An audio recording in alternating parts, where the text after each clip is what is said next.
Tosta, davvero tosta oggi, eh. Mamma mia.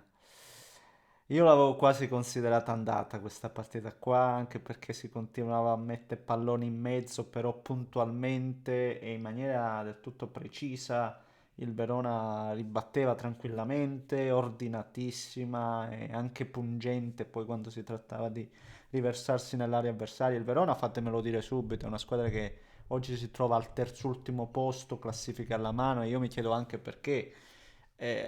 No, conscio del fatto che ho visto tante partite in cui il Verona gioca e raccoglie poco, come è accaduto quest'oggi, ecco, perché poi va detta, questi punti valgono doppio forse, anzi, valgono doppio proprio per come arrivano, in una gara dove dopo per gran parte non sei stato brillante, il secondo tempo è veramente prodotto poco. Mi ricordo il tiro di Di Marco da posizione anche leggermente defilata.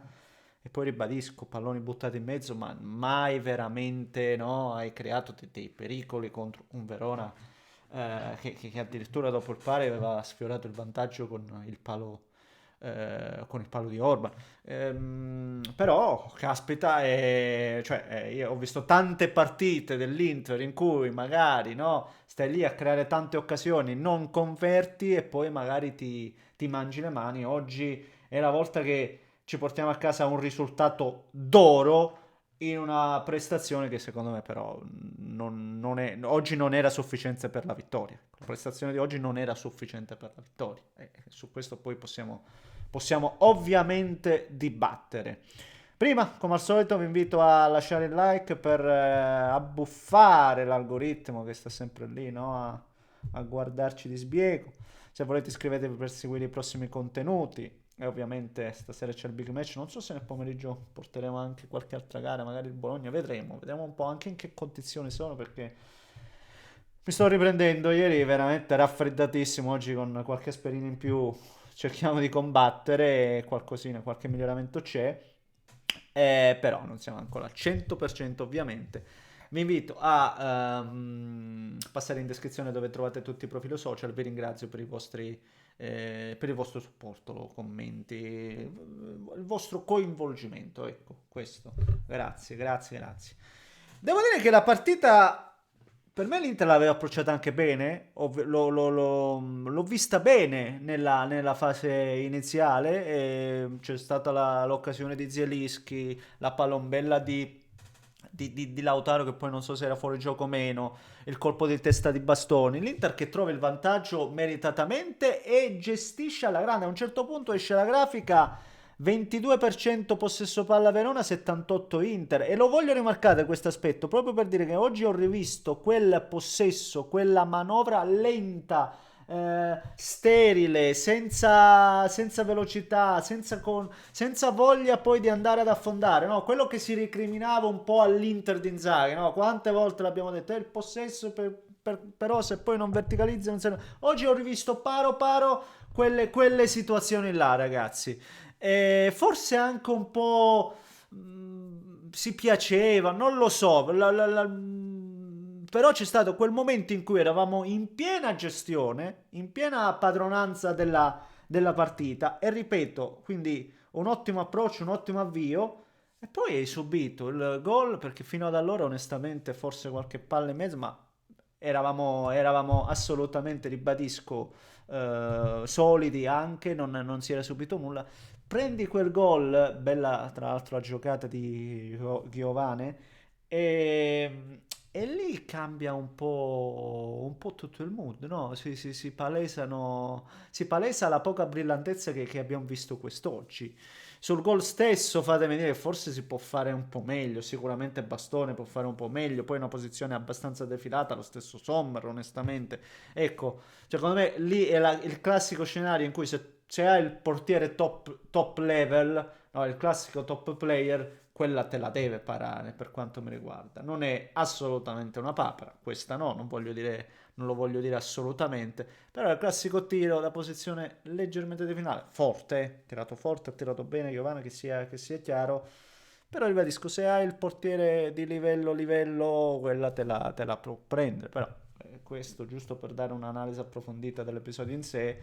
Però il problema è quello che è accaduto dopo. Dopo, ribadisco, il Verona ha iniziato a venire fuori, a essere più sicuro di sé anche, e hanno sfiorato il vantaggio con il palo di Orban, si faceva un po' fatica, e ribadisco anche l'approccio nell'inizio secondo tempo, e il Verona c'era, il Verona c'era, l'Inter un po' sul legame, non lo so se è una questione, sono una questione fisica o mentale, però un Inter poco brillante. E poi quando l'Inter non è brillante, l'abbiamo detto 50.000 volte, e non cambia lo spartito anche quest'anno, non cambiano le considerazioni.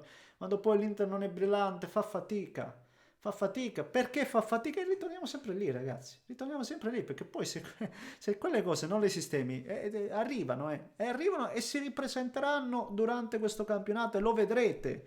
Il fatto di non avere giocatori che saltano l'uomo, è inutile che stiamo qui a discuterne. Molto molto lenti, prevedibili, ribadisco, l'unica soluzione a un certo punto era quella palla in mezzo, è appunto come la vince la partita, con quella palla in mezzo, nell'unica situazione in cui non è preparato il Verona, anzi praticamente si fanno autogol loro, altrimenti oggi non l'avresti vinta tranquillamente, perché ti mancano delle risorse. Io quando sento ogni volta dire l'Inter è più forte, da opinionisti, giornalisti, addetti ai lavori, tutti sempre l'Inter è straforte, straforte, sicuramente, non lo metto in dubbio, ma continua a essere incompleta sotto alcuni aspetti. Per fortuna ha limato un aspetto Kivu, trovando la titolarità di Bissek secondo me come centrale dietro. A me piace. Abbiamo anche rischiato oggi in una fattispecie, adesso che abbiamo nominato Bissek, sull'episodio in cui sbaglia Susic il passaggio e a 40 metri dalla porta fa fallo Bissek. Io sono d'accordo con l'arbitro, nel senso che per me quello è ammonizione,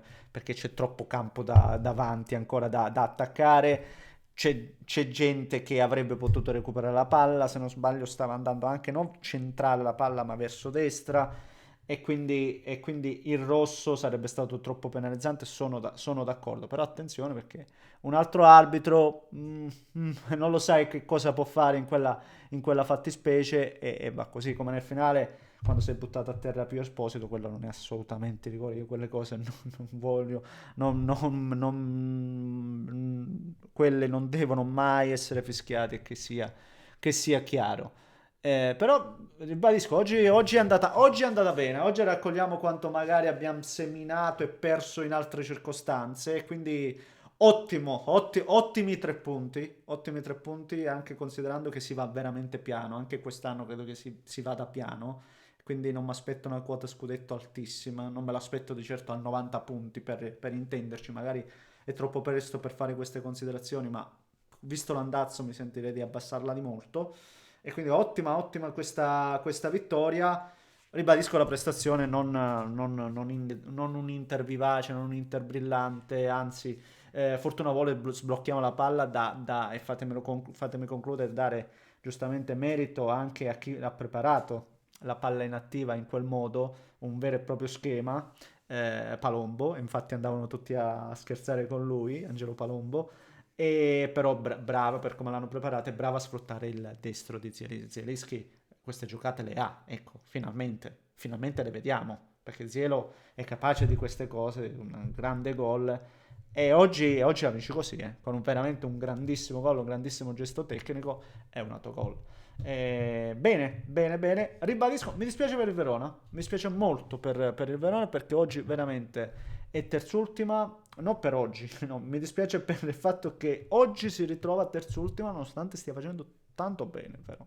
Però sta facendo molto bene per quanto mi riguarda, e se continua così comunque i punti arriveranno, ecco, mi sento di dire questo.